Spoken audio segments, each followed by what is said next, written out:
Hello friends, welcome to our YouTube channel friends. In this video I am going to tell you about how to fix Wi-Fi problem in your Samsung smartphone. So let's start the video friends.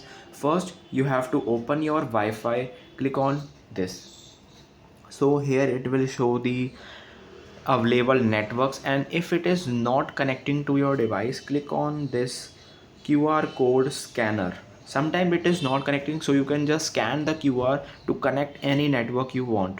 And if there is something problem that is not fixing or not connecting to the Wi-Fi, just you have to write reset in your setting. Click on reset.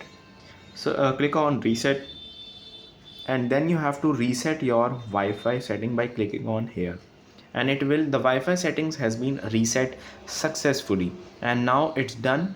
It will fix your problem. I hope you like this video. If you like this video, then subscribe to our YouTube channel for more helpful tips and tricks videos. See you next time.